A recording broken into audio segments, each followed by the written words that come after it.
Hello, everyone.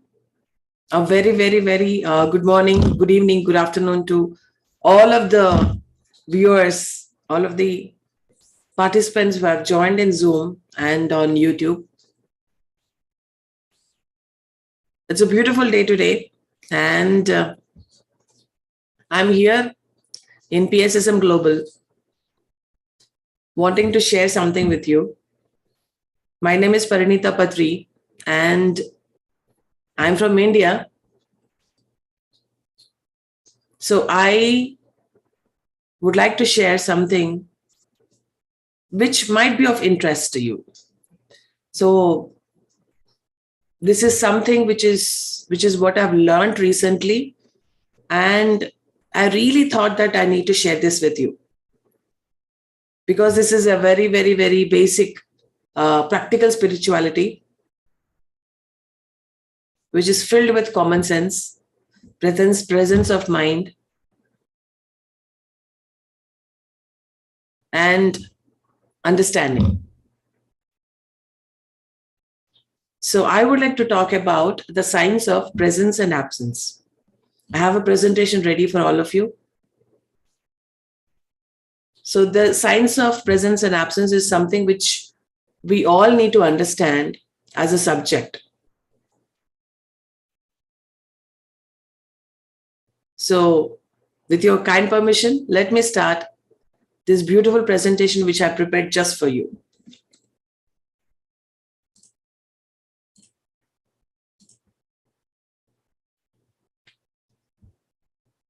So my dear friends, are you ready to learn about the science of presence and absence? And let me tell you that this particular subject has been accepted from the book called Education as Transformation, written by Torquem Sadadaria. So this is the science of presence and absence, my dear friends. So in order to know the science of presence and absence, we need to first understand about absence. If we know when to be absent, then we'll automatically know when to be present, isn't it? So if we all need to know where to be present, where to be, where to be there, where to be, where to feel our presence, make our presence felt somewhere. But do we know where to be absent? So if we understand where to be absent, our path of understanding of where to be present will be very clear, my dear friends. So that is where I'm going into. I hope you're with me. And this is something which we all need to learn and understand and apply in our life. This is a very practical teaching, practical spirituality, my dear friends. So let's start with the science of presence and absence.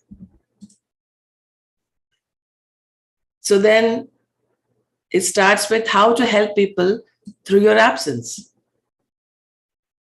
How can we really help people? Can we help if we are absent? How can we help when we are absent? Is what this subject is all about. And helping people through absence is a very practical teaching, as I already said, my dear friends. It promotes inspiration, upliftment, progress in all the groups, in family, in society, in the world as such, everywhere. So then, how to help people through absence is the question. How can we help through absence? Is there a way that we being not present in a situation can help? Something to think about, something to ponder about, my dear friends.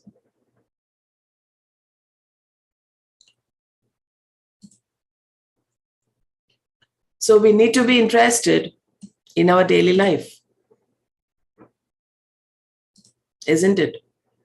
How to behave and how to live our daily life so that we don't create any disturbances, any pollution in our environment.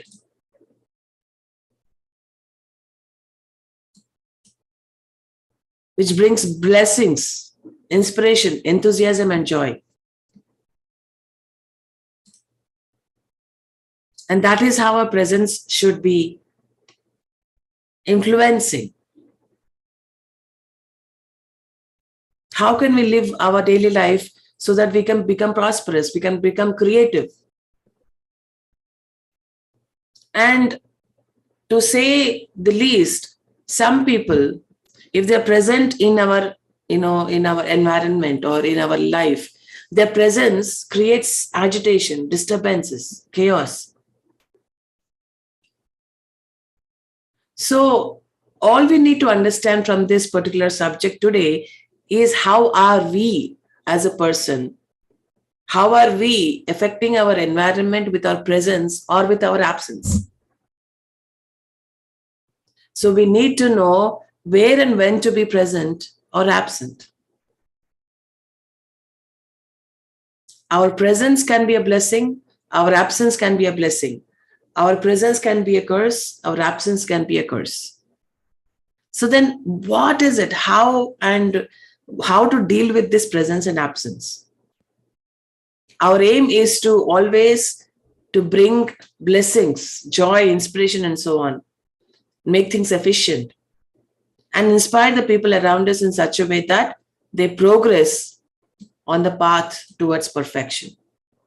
So are we helping here or not is the question. Are we actually helping or not? So some people are not sensitive enough to be absent. Even if they know that they are not welcome, they still force their energy to remain.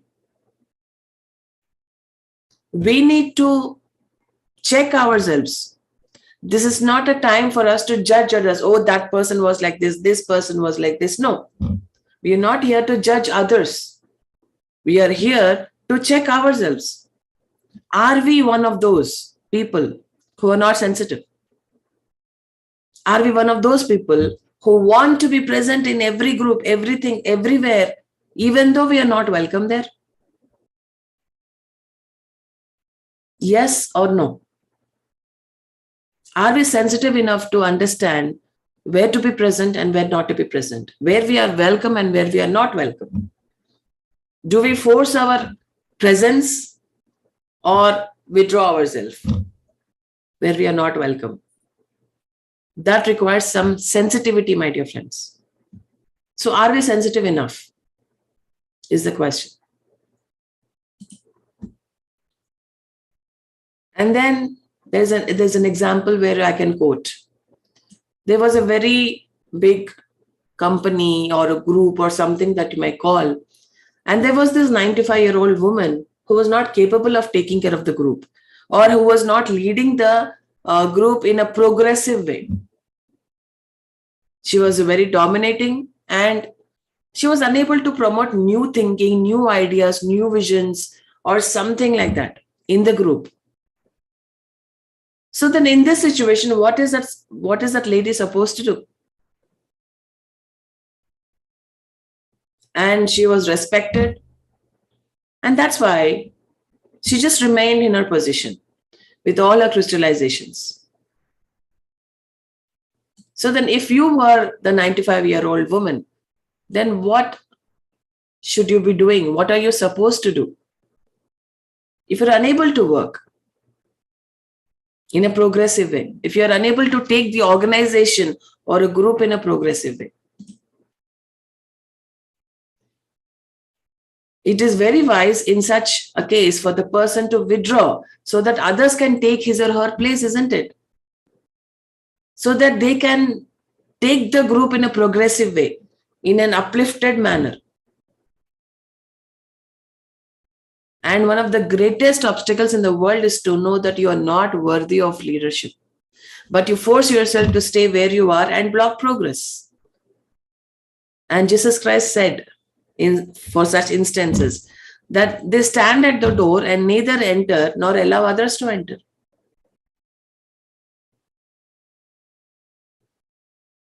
All we need to check here is, are we one of them? Yes or no? Think practically. Think very, very, very in a very grounded way. Who are you? What are you doing? Are you being that person or no? And then, practical speaking, the science of being absent has two aspects. One is negative and the other is positive. You don't have to term it as negative or positive, but two different situations where absence can be helpful. Your absence can be helpful. So, as I already said, if you know when to be absent, you will know when to be present. And how can we apply this science practically, my dear friends? So, let us say that there are 5 aspects where we need to be absent. Okay. The best example that I can give is about Corona. And you know that when Corona hits you, when the virus hits you, when the virus is in your body, what do? You go and isolate yourself, isn't it? Isolation is the best way to deal with the virus in our body. If you give it time, whether it be 7 days, 14 days, I don't know. When you give that time for your body to isolate itself, then you let the virus die because it does not come into contact with anyone else. You treat yourself. You go and isolate yourself in a room until you get the report as negative. You get your RT-PCR done, it says positive. You have virus inside you. You go and isolate yourself until you get the same report, RT-PCR report, as negative. So it is the same way that we are going to deal with this. There are 5 different situations wherein you might have to withdraw yourself. So the first situation or point over here is that whenever you feel ugly, do not persist in staying in the place that you are. Whenever you feel ugly, my dear friends, and the right thing to do is to leave, because your ugliness will pollute other people. If you can see in the picture, that girl has full of ugliness in her. She sees things as very ugly. So then how would you feel in the presence of such a person? She might contaminate you with the same ugliness, and you will contaminate others with the ugliness that you have taken from that person. And through your thoughts and emotions, you may create agitation in people, preventing them from being beautiful. If I have an ugly attitude, if I have ugly thinking, if I have ugly intentions, if I have ugly speech, you can't be beautiful. And the purpose of life, one of the purposes of life, is to become beautiful inside out. And being an example of ugliness makes other people ugly or creates conflict or disturbances in them. So then if I am filled with ugliness, I need to withdraw myself. I need to know that I am ugly. Firstly, I need to know, understand, accept that I am in ugliness, that I am unable to see beauty everywhere. So then what do? I withdraw myself from that situation. I do not make my presence felt or force on anything or anyone. So we need honesty and nobility on the path of discipleship, my dear friends. You need to really see, be able to see what is happening in you, and try to be absent until you have cleaned that ugliness which exists within you. For example, if you're drunk and there are 7 children waiting for you at home, do not go home in that condition.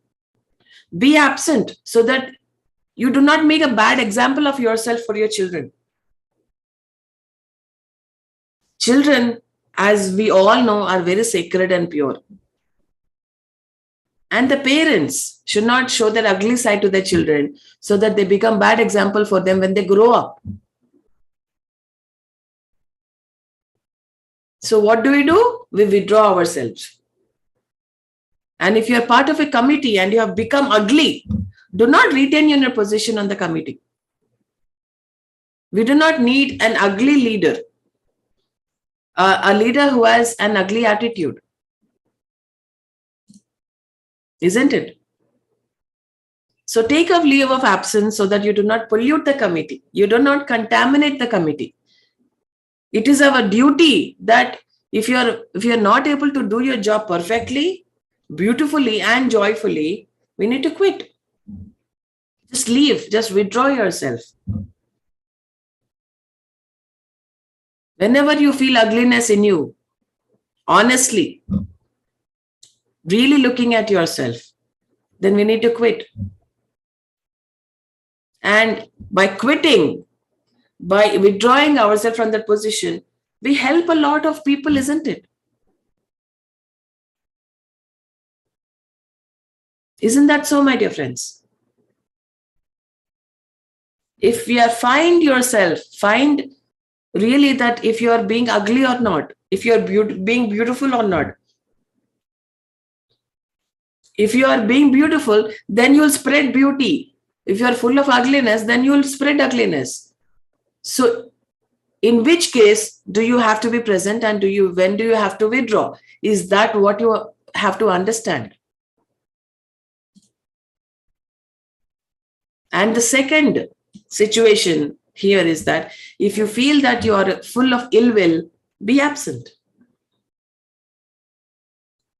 When we sit together with our friends, with family members, or in the classrooms of our schools, our auras are fused together and our ill will poisons the other people if it contacts. If we have ill will, we generally gather together in groups or as family or anywhere. If we have ill will in our mind and in our heart, our auras change, isn't it? We all know about auras, and I will take a special class on auras also, my dear friends, coming in the future. What is aura? And about all the dynamics of the aura. So when our auras are filled with ill will, then we will definitely influence the other person sitting next to us with that ill will aura. And therefore, the entire group will be fused with it. So there was a big church in Jerusalem, my dear friends, which seemed so empty, yet there were 500 people present. But when the patriarch came forth to give his speech, the whole church was suddenly filled with his presence. So that is how our presence or absence can make a lot of difference.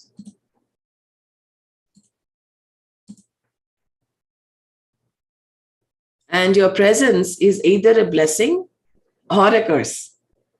You must be sensitive to your real existence and ask yourself, how is my existence affecting people? This is one question which we need to ask ourselves. Am I helping them progress, clean their crystallizations, glamours, illusions, and habits? Or is my presence a hotbed of germs? This is something which we need to ask ourselves honestly and living in complete reality, my dear friends. How is my existence affecting people? Am I helping them or am I contaminating them? If I'm contaminating, then I can help them by removing myself from that situation. That way we can help a lot of people. And when we clean ourselves, when we are completely out of the isolation, when the virus is out of us, then we can come and join everyone, isn't it? We can shake hands, we can hug each other, we can be with each other, we can eat with each other, isn't it? Corona has taught us so many things. Corona has taught us so many things, but what exactly have we learned from it is again different for different persons. So esoteric schools and groups must become very sensitive to what they are doing, because the intention is to be a model of beauty. And sometimes people think that they are doing you a favor if they come to your group, join your committee, or visit your home. Isn't that a very ugly attitude? They're doing a favor by coming to your session, or coming to your group, or join your committee, or even visit your home. We must not be present or absent to favor people, but to bring others our blessings through our influence, through our joy and higher consciousness, isn't it, my dear friends? Never feel that you're actually doing a favor to someone else. Whatever you're doing is for your own self. Everything that you're doing is for your own self. What you learn, what you don't learn, how you take everything is all about you. It's nothing about others. And you're not doing any favors to anyone, my dear friends. If ever we think that we are doing any favor to someone, that's ugly. And if 5 or 6 people in a group are in contact with their higher consciousness, the group's aura will change. We really need to understand, if we are in a group, it can be a family, it can be any kind of group. And if people who are polluted with hatred, crime, destructive ill will, and so on, attend the meetings of the group, they will pollute the group aura.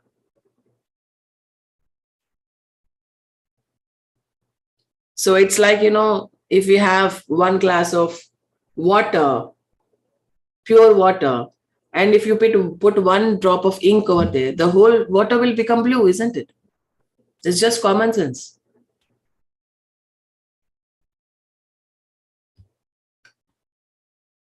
So we need to be fused with our higher consciousness. If you want your group to be filled with beautiful aura. And let's come to the third point. If you are being unrighteous, do not remain in your position. We must be very, very righteous. In whatever job that we are doing, whatever post that we have been given, whatever responsibility that we have been given, we need to be very, very, very righteous. If you feel that you are being unrighteous, take a leave of absence. What does unrighteousness mean? That this computer that we have, this mind that you have has come to repair. There's something wrong with your mind. Patriji always used to say, if we did something wrong, if we did something which is, which just doesn't make any sense, he says, something is wrong with your mind. And it's out of order. And any unrighteous thought is the result of disturbances in your computer. So then what do you do if any gadget or if any electronic item comes to repair? What do? You take them to the repair shop. You let that gadget be there in the repair shop with the person who is repairing it. And once it is all good, you can take it home. And you can use it appropriately. Isn't it? Unrighteous judgments, unrighteous attitudes are signs that your computer is not working properly. In such a case, do not stay where you are. Do something right. If you're being righteous, you can stay. But if you are being unrighteous, the best way to help everyone is to take a leave of absence. Withdraw yourself. There's nothing wrong in withdrawing yourself. No one is perfect.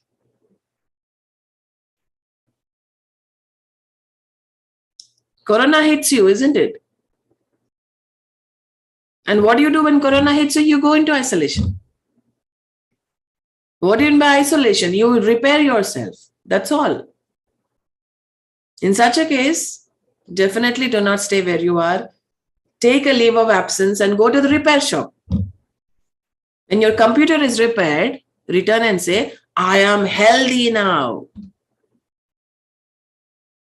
I am healthy, so I can stay. I can be useful. I can be productive.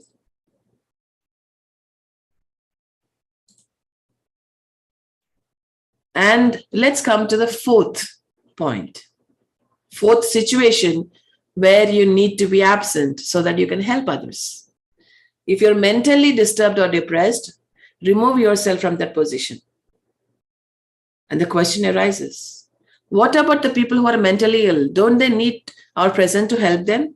Certainly they need your help, but what they really need is to go to the hospital, isn't it?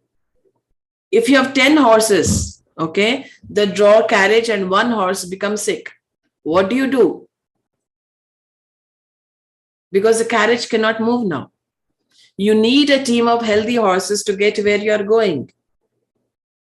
So in your team, are all the horses healthy? Are you being healthy? A team can be a family, a group, it can be an organization, anything whatsoever. We are not talking about here about average activities, but about spiritual groups. In average activities, people think that the most important issue is to stay and force their own will. Has that been true to you, to your family, to your group? Do people force their will and stay, no matter how ugly they are? In spiritual groups, it is important to be present. It is important not to be present, my dear friends, if you are depressed. When you're depressed, do not sit down at the table and eat with your children. Do not visit your boyfriend or girlfriend if you're depressed. Do not carry your germs to them, to the group or to your family environment. Your first responsibility is to pull yourself out, heal yourself, and then return to their company. If you practice this science, your families will become beautiful. Your friendships will become beautiful. Your group will become beautiful. What will I do if I'm mentally depressed or mentally disturbed? I am very irritated. I am very frustrated at things. I become very narrow-minded. And if I come into contact with other persons, then what do? I carry my germs into everybody and I make everyone else also irritated, anxious, frustrated, narrow-minded. Am I helping them or uplifting them or inspiring them? That's the question. If I'm not able to help them, then go away. If you are helping a situation, if you are helping something, or if you are helping someone, you can stay. Otherwise, let the virus go away. That's the best thing to do.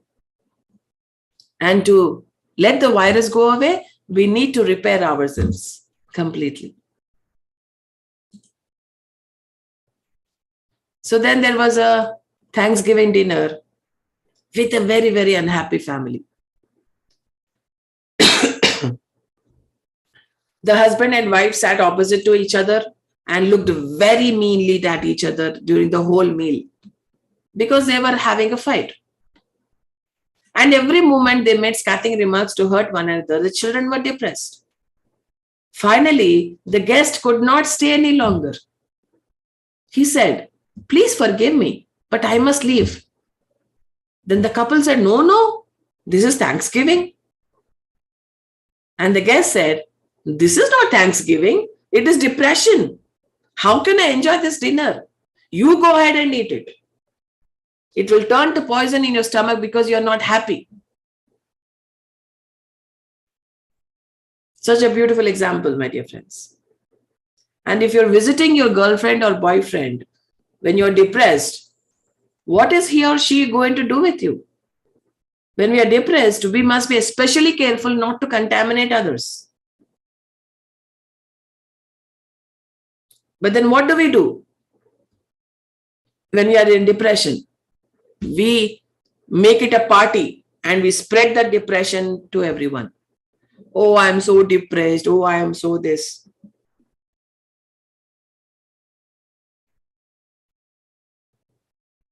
You want, sometimes, depressed people want some attention, want some pity on them. And they pull everyone into that depression. So what do we have to do when we are depressed or disturbed mentally? We need to withdraw ourselves. A lady once said, "What can I do? I'm so depressed, I feel like dying. I want to commit suicide. My husband is depressed day and night, and he does not smile or talk. He just sits there. That's it." And Torkam Saradharan advised her to seek professional help because his depression was affecting her so much that they were both depressed now. Do not pollute your family or group with your depression. Take a leave of absence. Go to the mountains or to a lake and swim. Go to a psychiatrist or a psychologist and heal yourself. Somebody once said to Torkam, "I have read the Bible 5 times. He said, "Who cares how many times you have read the Bible? Can you cooperate with your family?" That is the real Bible. So take a leave of absence, my dear friends. Go to the mountains. Go to nature. Go to forest. Go to a lake. Refresh yourself. Rejuvenate yourself. Heal yourself. And then come back. Or as it's being said here, you can go to a psychiatrist or a psychologist.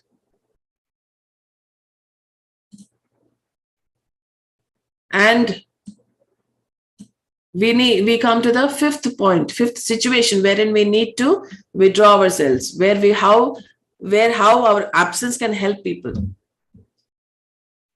So when you're enslaved in habits, be careful to be absent sometimes. A best example over here can be that 5 children in a family once came to talk to Torkam because they said, "Our mommy says you're a wise man." "Okay," he said to them. "What is your demand? Our daddy sits in the house and smokes cigars for 5 hours every evening and our lungs are aching. Can you please talk to our daddy?" And Torkam's advice to their father was to take a leave of absence, to go and clean himself and then come back so that he does not pollute his children. He asked the father to solve his problem, because only if he can solve his problem can he help his family. Being there in the situation, even though when we're having a problem, does not help anyone, isn't it? If we have a problem, solve it, get it repaired, and then come back. And that's how you help people.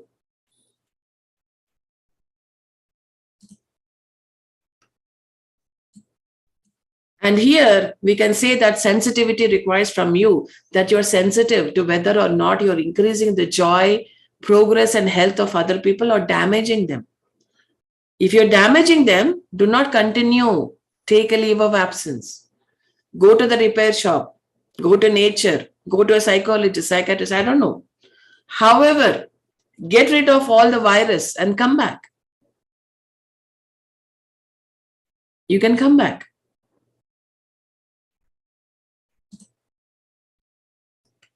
And then sometimes, we get colds, we get coughs, we get the flus. And Torkam had secretaries who come to the office with bad colds, with running noses and coughing every moment. And he says, "Don't come to my office. What is the matter with you?" And they said, "What is the matter with you?" And then he said, "The matter with me is that I don't want to catch your cold because I'm lecturing. Please take a leave of absence until you're well. What do you do when you're not feeling well? You take rest. You don't affect anyone else with your cold. Just like when you stay at home, take rest when you have cold. In the same way, we need to help others when our computer has come to repair. Taking a leave of absence is very practical in such cases. And if you have a house full of children, a husband or a wife, grandparents and other relatives, and if you catch cold or another contagious disease, take a leave of absence. Do not use the same bathroom. This is only common sense. It's only common sense, my dear friends. Isn't it?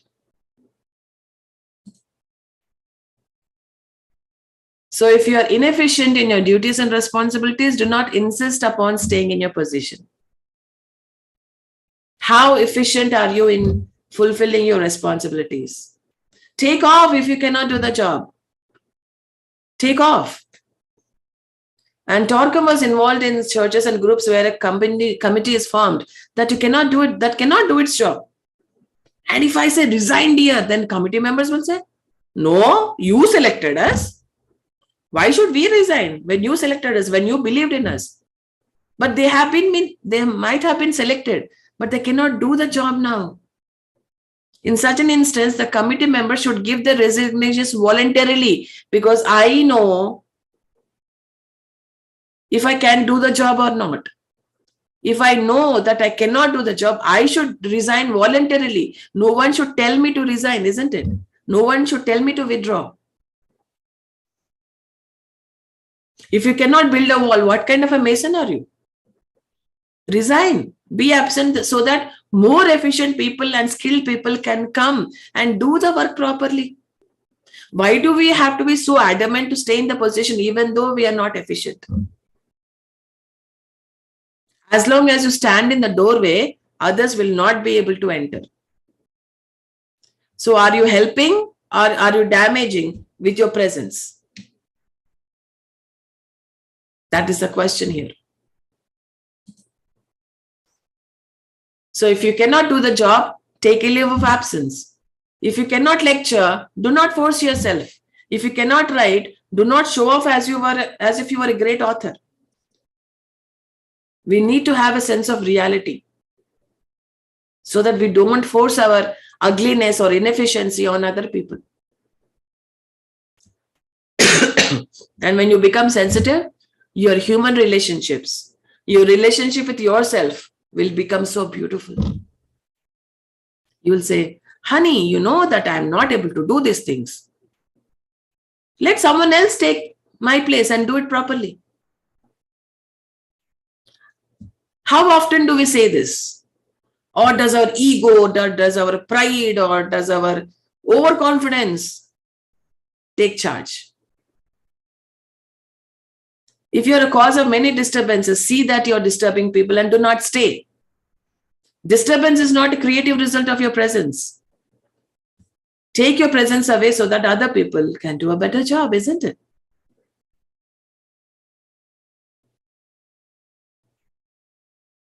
The whole concept is that how are we helping others? How are we helping others?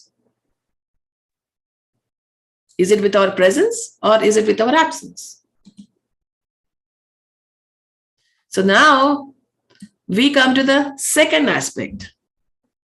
Let us look at the positive aspects. Now that we have understood when to be absent so that we can help people, now let us understand another way of how our absence helps others. There is a unique technique referred to as positive absence. If you have a friend in a far-off country that needs your help and cannot be there, you can help him or her in your absence by sending blessings, prayers, good wishes, light, energy. You're absent, but through your absence, you can heal him or her and you do not demand any recognition. Only when you are present, you demand recognition. You can say that, oh, I have taken care of her or him, and that is why that person has become well. You can take the credit. But in your absence, when you help them, you don't have to take any credit. And from this, your power comes. You can perform absence healing and absence enlightenment. And when I say healing, my dear friends, it is not interfering in others' karma, but you just send good energies, good blessings, good wishes. You're sending something good to them, and that is how it can help him heal himself. There are many people who cannot attend group meetings, but they write to him and ask, did you feel our presence? In spite of their absence, they were present. How is it possible? How is it possible?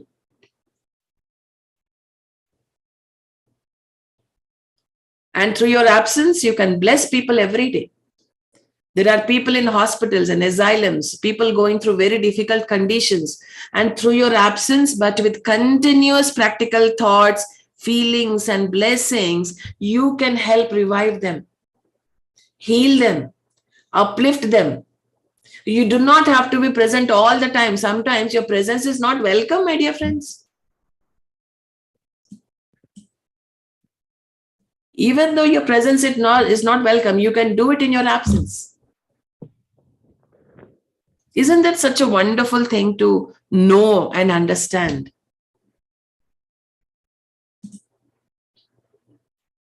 And there was a man who divorced his wife, leaving her with their 7 children. The wife was so naive, so antagonistic toward the man that he eventually decided not to visit the children any longer. He came to Torkam's office crying, I love my children. What can I do? I'm no longer present in their lives. And Torkam explained to him how he could help them with his absence. Such a wonderful technique. Every night before you go to sleep, visualize your children.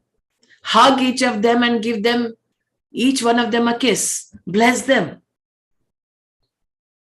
Send them beauty, goodness, righteousness, joy, and freedom, and tell them, good night, children. I love you. Then visualize your wife. Even though I know the two of you hate one another, say to her, for the sake of children, let us talk together, at least on abstract levels. At least on abstract levels.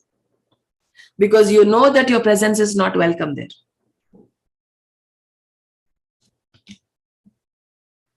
And then, what did he do? The man took his advice and reported the results. His wife and children changed. He eventually returned to his family and there was such a joyful reunion. His wife once remarked, I don't know what happened. Something happened in heaven and my whole family changed. Oh, wow. That was miraculous, wasn't it? It was not a change occurring in heaven, but in the consciousness of her husband. Change your consciousness and you'll change a lot of things because of your absence. Just change your consciousness. Because your presence in such a situation will not help. And if you really impose your presence, everyone will become angry and the children will be upset. You'll create disturbances and hatred once again. So then what to do in such a situation? Absence is a very psychological and a useful tool. With your absence, you can teach people.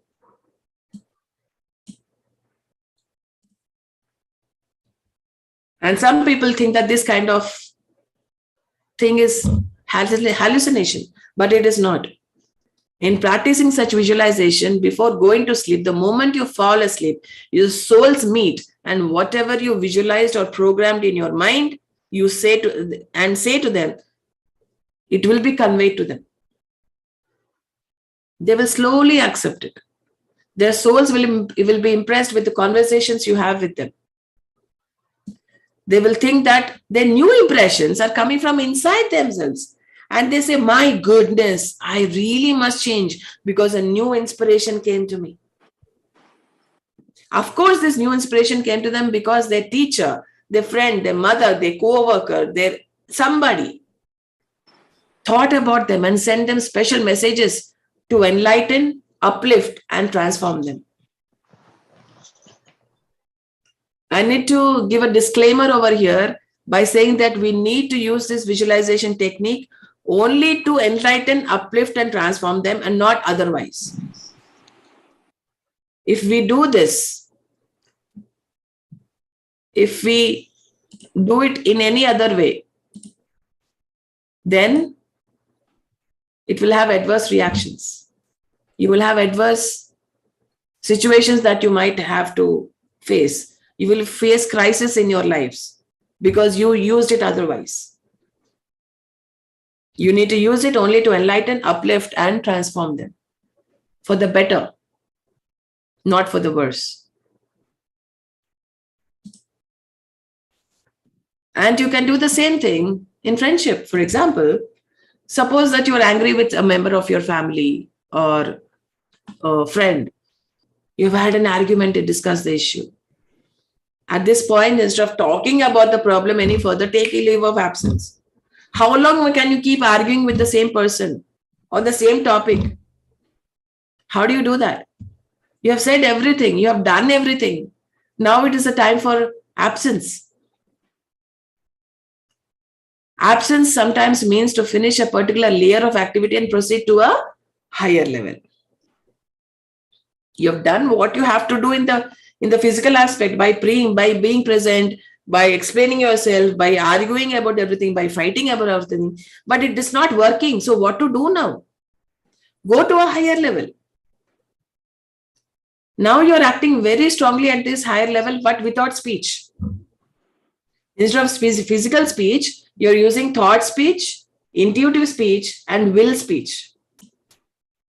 Isn't that so wonderful to know? It is so enlightening, so freeing that you can actually work things out on an abstract level, on a higher level, on a higher plane. We can work things out miraculously. Miraculously, we can work things out. So please bear this in mind that there is an intuitive speech, there is a will speech, and there's a thought speech. Please bear this in mind and use them appropriately. So to do this kind of work, we need to be very, very honest, clear, and sincere. You fight with a friend and you are half wrong and she is half wrong. What do?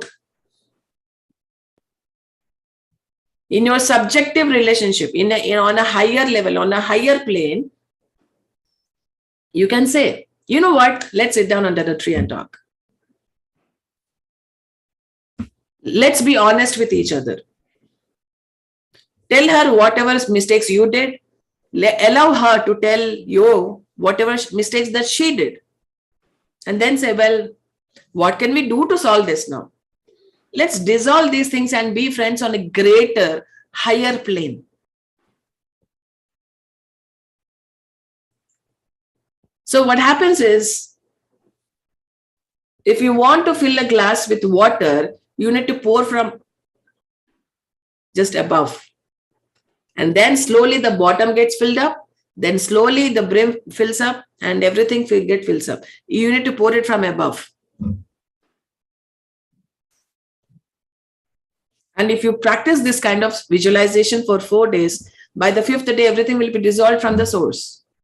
And when I say, when it's being said here that it's in 4 days or 5 days, it's in a very metaphorical way. It can take days, it can take months. Depends from situation to situation, from person to person, my dear friends. And we give so much power to our hands and voice, but real power is in sincere thoughts. Thoughts are very, very, very powerful, my dear friends.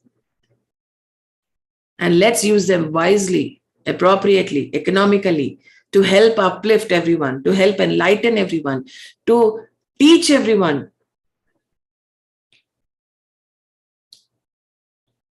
to really, really, really assist everyone to enlighten themselves, to heal themselves, to energize everyone. Sincere thoughts, my dear friends. Such lovely, sincere thoughts. We can help so many people by being absent. And you don't even have to take the credit for everything. There's no need to take credit. You know what? I sent my sincere thoughts. That is not being sincere. You just send sincere thoughts and you keep quiet. If that person is being uplifted, wow, you can just say wow and keep quiet.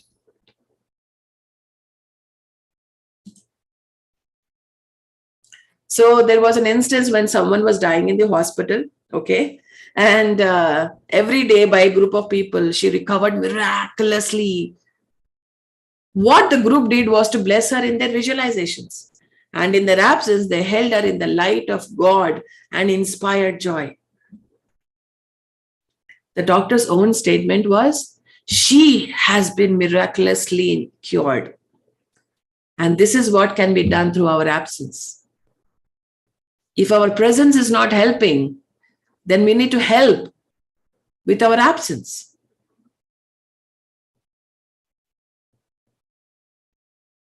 You might have heard some of these instances happening. Doctors saying, wow, she has been cured miraculously. How did that happen? It can be because of their own karma. It can be because someone else sent their good wishes and blessings. It can be anything. It can be her own doing. There are many reasons that a person can be healed miraculously. Sometimes the most powerful person works in absence. Please get this into your mind. Sometimes the most powerful person works in absence.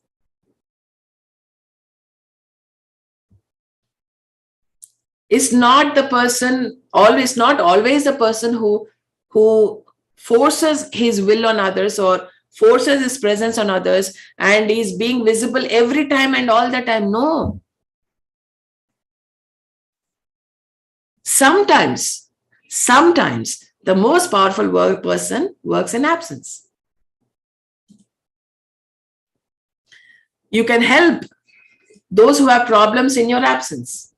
If they have political problems, social problems, economic problems, you can help them on higher levels. They cannot give the right advice or come up with good solutions. But when they imagine that they want to help and then sleep, so much wisdom and insight is revealed to them in their sleep that they come up with practical solutions. They awaken and say, somebody came to my dream and told me to do this.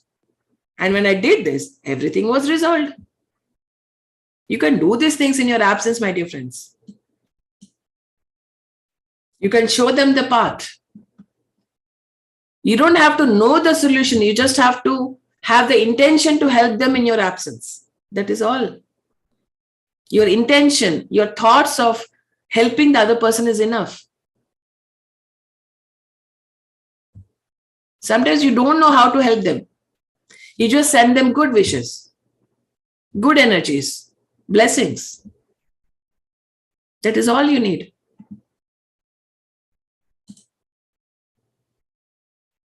And if you do these things in your absence, eventually, let me frame this word, frame this sentence. The great ones will register you in the band of workers called invisible helpers.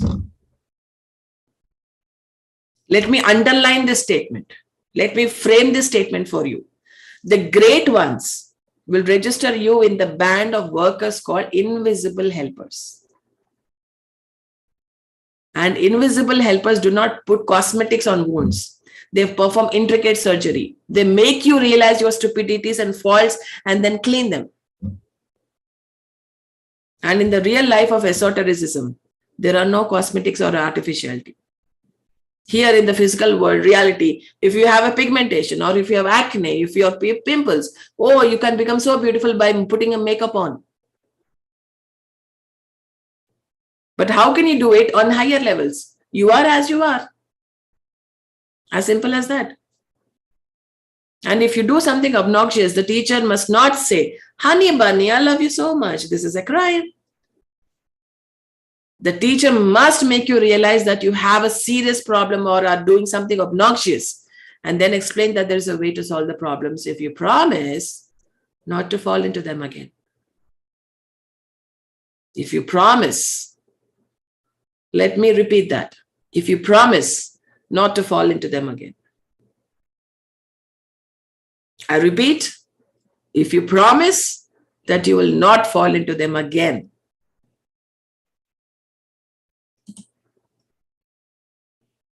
When Christ was healing the murderer, he said, "I also do not condemn you, but go and sin no more. Do not repeat your sins, because if you do, the blessings, the cure that came to you will not work or may turn back with many crises."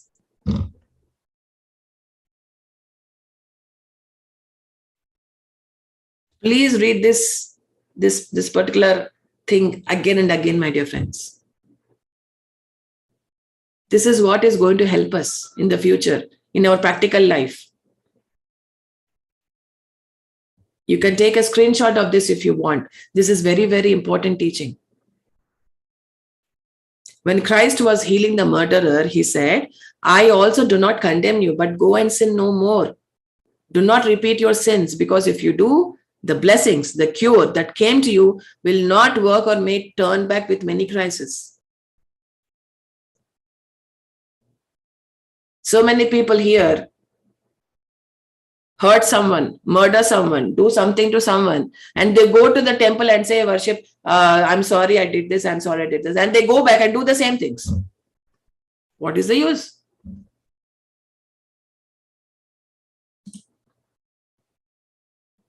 It is important to understand the science of absence and apply it to practical life. It will give you so much happiness and health because you destroy the tensions and pressures, and in the meantime, create harmony and release. And when there's harmony, release, and peace within yourself, you are in greater tune with universal energies. Because you work on higher levels, not on lower levels. You work on higher levels.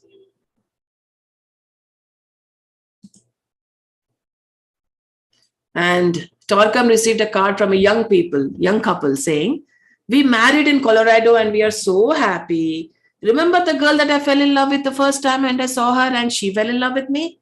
Well, we are married and doing great." 6 months later, they write to me again. And then, "We have a problem which we cannot solve. Can you help us?" Torcom did not know how to help them because he was not a marriage counselor. Sometimes you also make mistakes. So he decided to pray for them. And every night for 6 days, he saw them in his imagination and asked them what the matter was.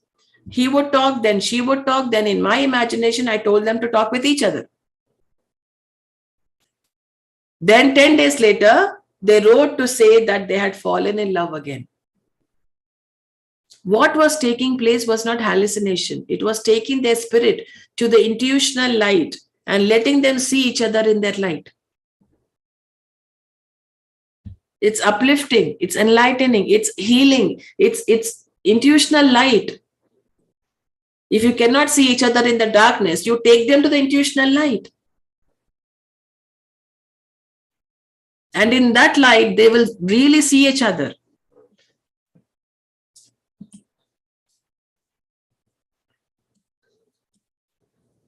You can do these things because one of the works of a disciple is to create unity and cooperation, cleansing and purifying all the dirt that causes separation. So the question is, are we a disciple or not?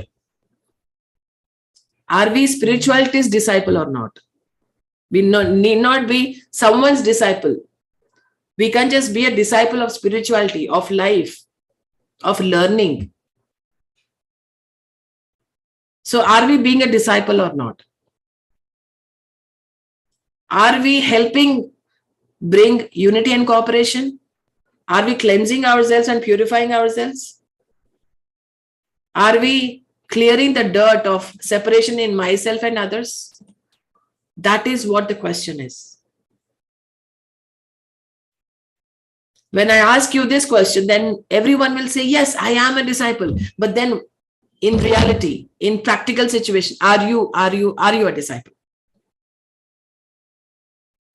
Every second, every hour, every moment of the day, are you being a disciple?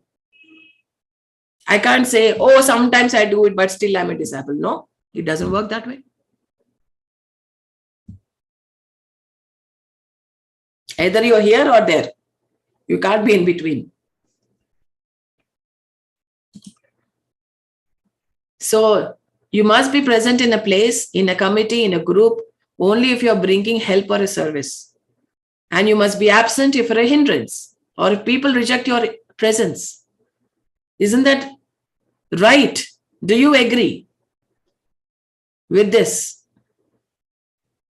Is our presence helping or not? Or is our absence going to help them? Is what we need to understand for ourselves, not for others. We are not here to judge others.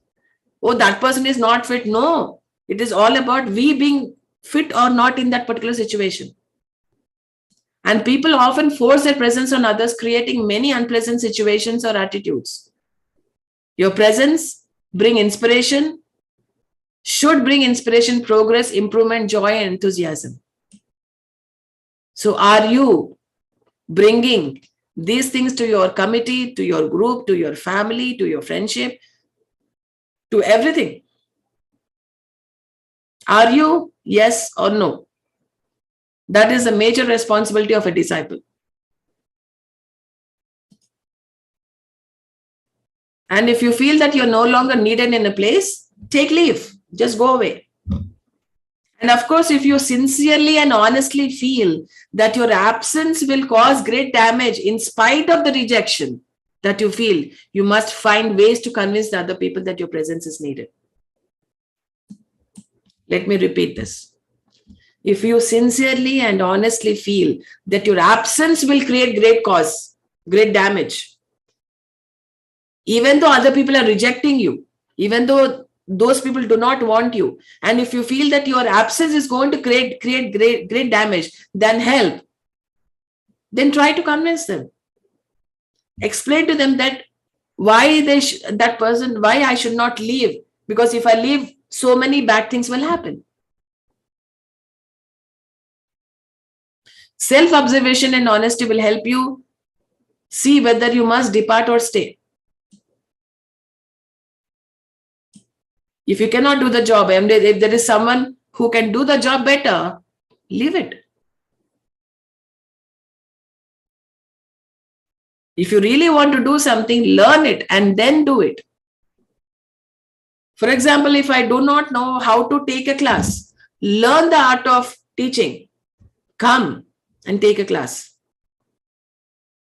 If I do not know how to repair a computer, go and sit with a person who knows how to repair a computer and then come and repair the computer. Do not damage it more.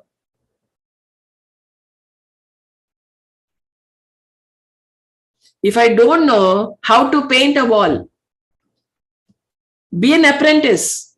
Take an internship with a person who can paint well. Learn the skill.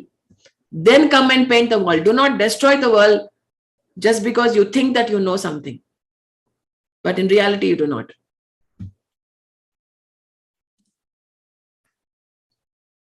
A general, despite knowing that he could not handle a particular situation, remained on duty in vanity and destroyed thousands of human lives.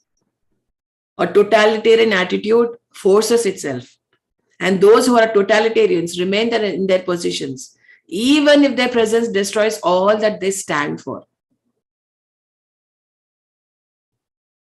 So are we being the totalitarian or not? Yes or no, or on the way?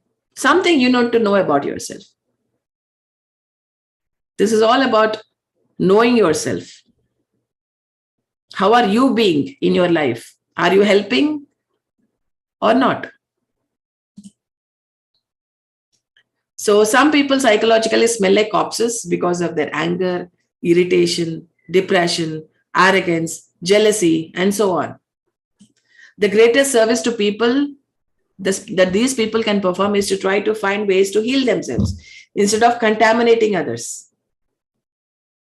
If I have hatred in me, then I will join everyone in my club of hatred. If I gossip a lot, then I will join everyone in my club of gossip. If I'm jealous of someone, then I will make everyone join my club. Oh, come, let's make a club of jealousy. Let's hate one another. That's a very easier way to attract people into your own club. The jealousy club, the irritation club, the depression club, the anger club, the hatred club. People sometimes feel that they must withdraw and be absent from certain activities, but their vanity, ego, self-interest, and pride prevent them from following their hearts. I know that I have to withdraw from my position, but my vanity, my ego, my self-interest, and my pride prevent me from following my heart. So these are the obstacles in following your heart, my dear friends. In knowing that my presence is not going to help them. Only my absence is going to help them. But still, what's stopping me? My ego, my pride, my self-interest, and my vanity is stopping me. So let's deal with all these things first. Let's deal with all these things first. See, if we want to go in a path, we need to see what kind of obstacles are there on the path. And once we remove all the obstacles, it is an easy path for us.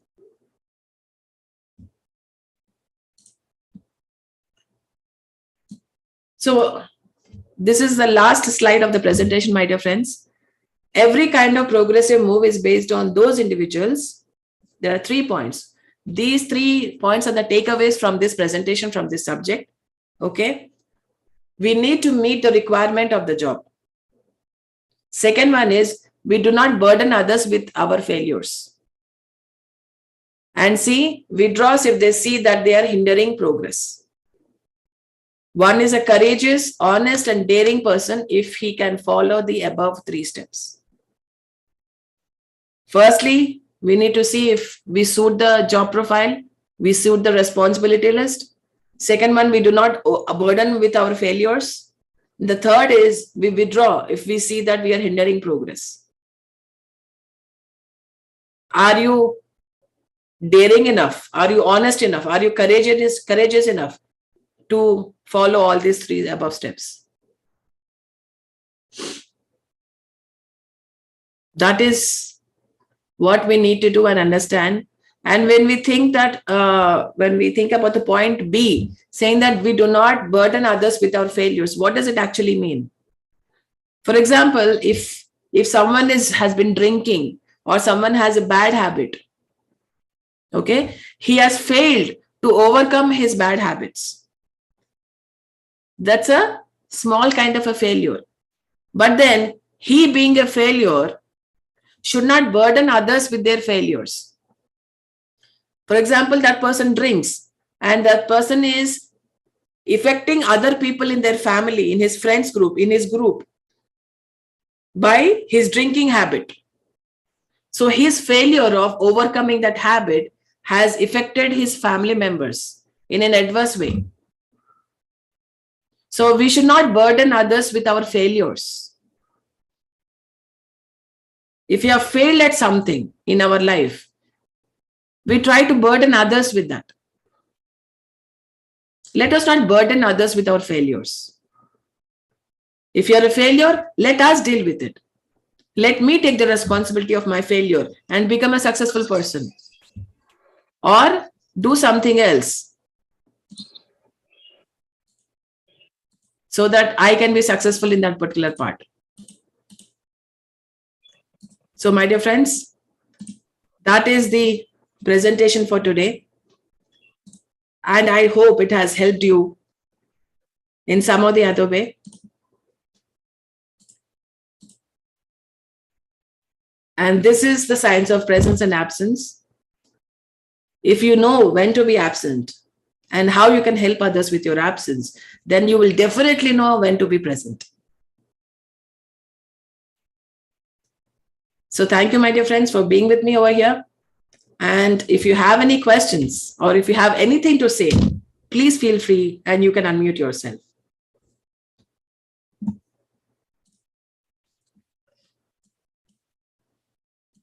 You can raise your hands.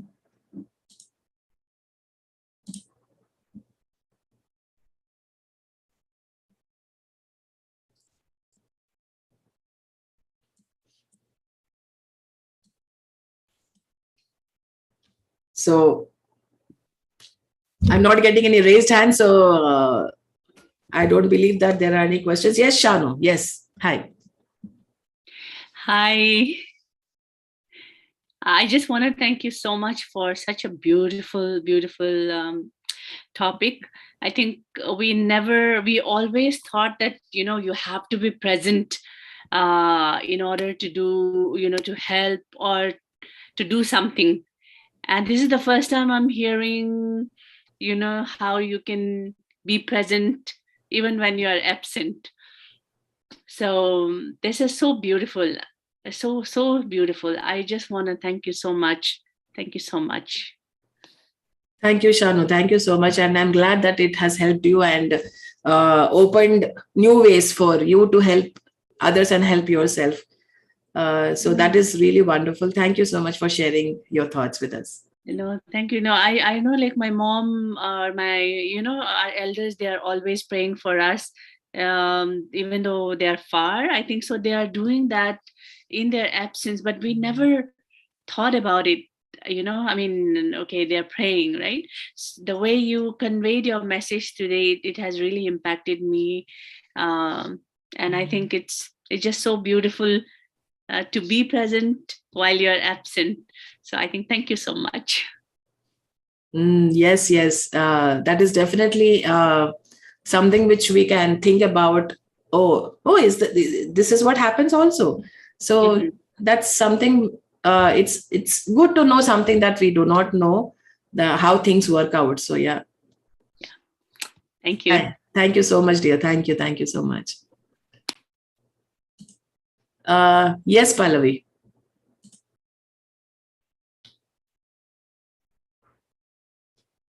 Okay.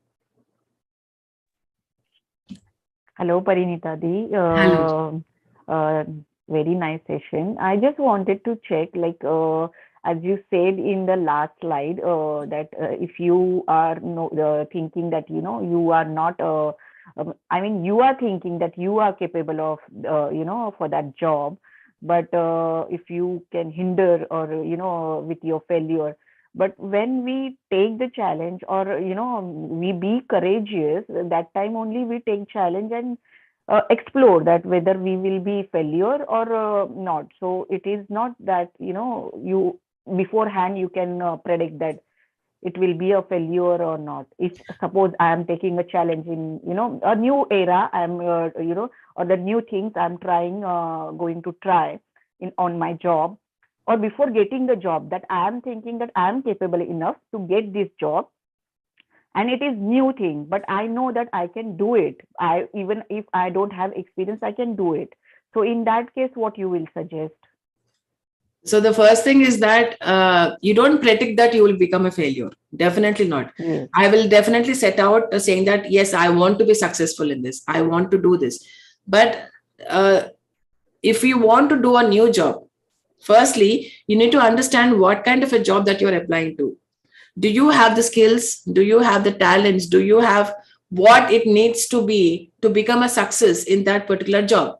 So what you do, you go back and train yourself, or get that skills, get that talent, get that kind of insight into what you're going to get into.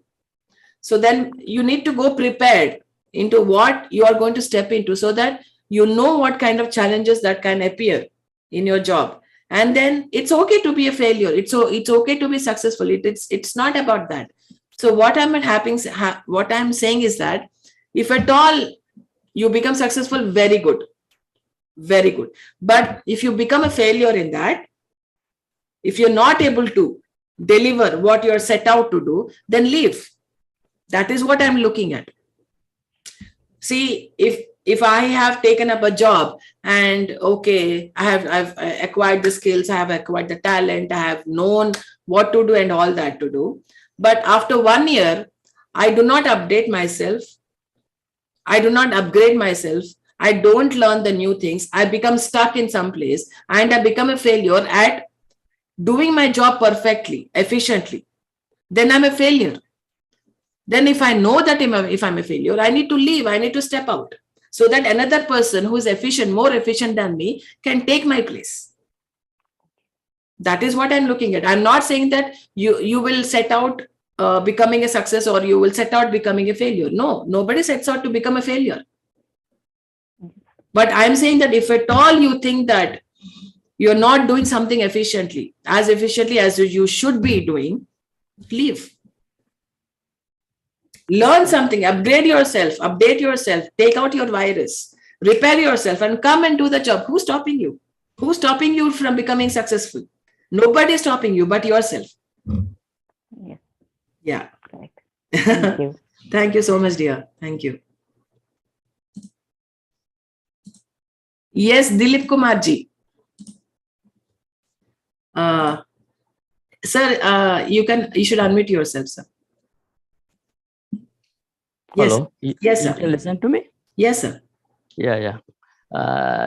It is a very nice session and I really appreciate your efforts.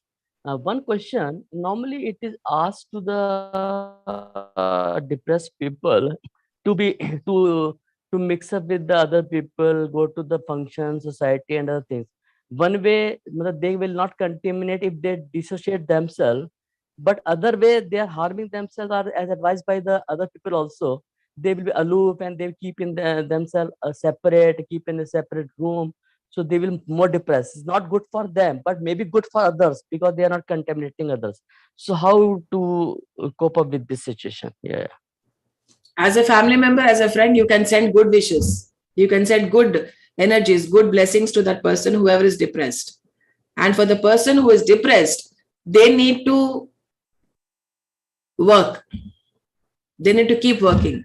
Whoever is mentally disturbed or mentally depressed need to work. 24 hours that person needs to work, because only work can really repair a person from depression, from disturbances, mental disturbances. Work. It doesn't matter what kind of work that person wants to do or should be doing.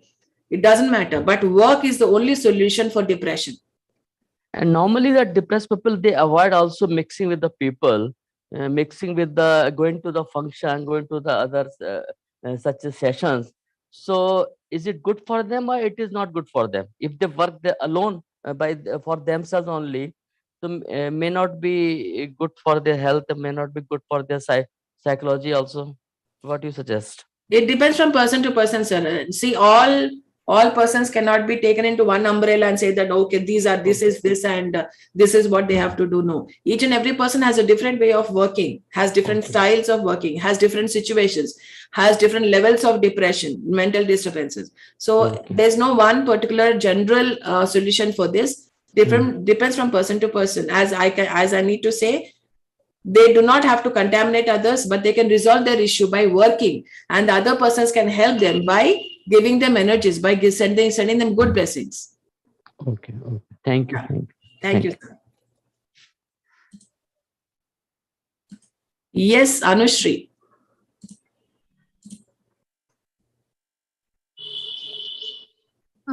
Hello, ma'am.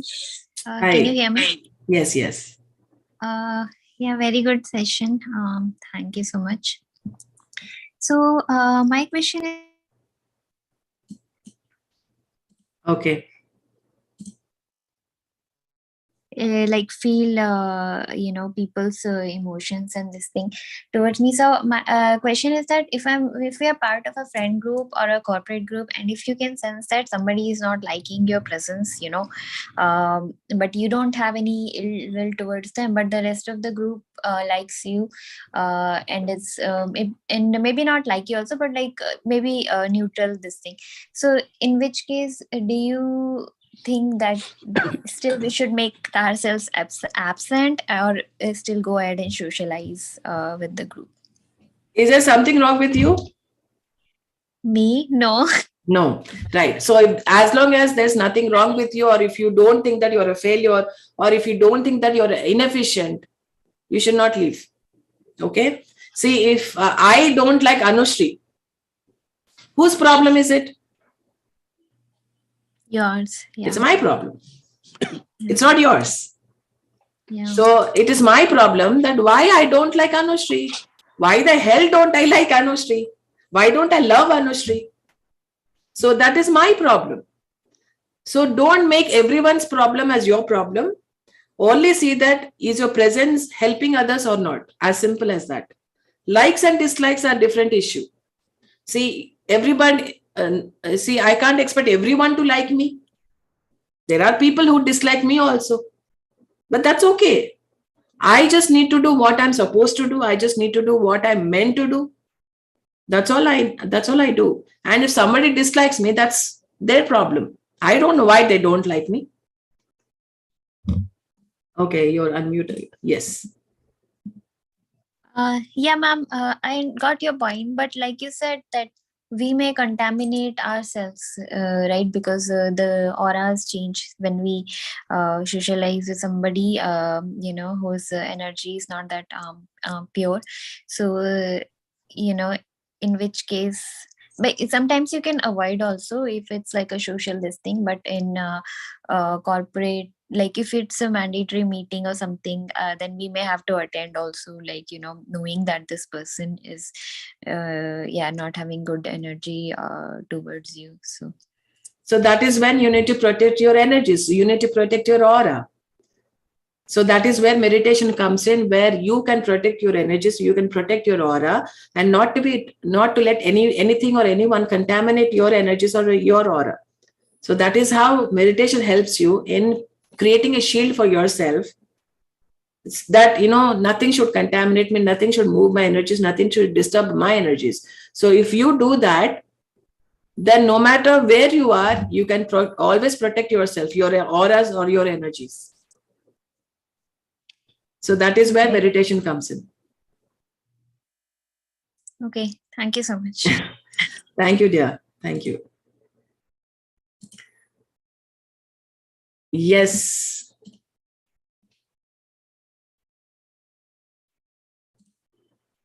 All right, friends.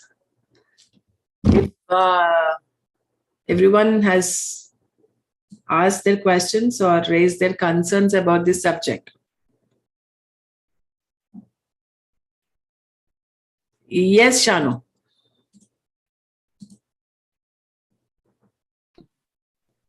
I just wanted to ask, like the previous speaker said something about the protecting your aura.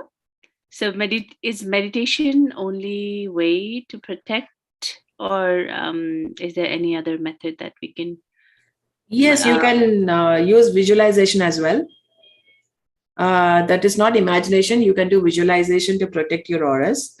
So that is one thing that you can practice to protect your energies and fuse your energies with positivity and, protect everything altogether. So visualization is something that you can do apart from meditation. Okay. And what should the children do? Children should just meditate. I don't think they are already very pure and very sacred, and they know they're very innocent. So that is how one can do. Okay, sir. Okay, so that is what one can do for protecting their energies, protecting their auras, and just like what we have discussed right now, the visualization technique that you can send prayers and send good wishes. In the same way, you can visualize that you're protecting your energies, and that is not a hallucination at all. That is for real. So visualization is for real, and you can actually practice the technique in a practical way.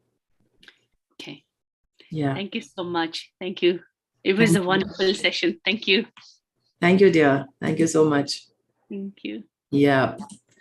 Meenakshi ji.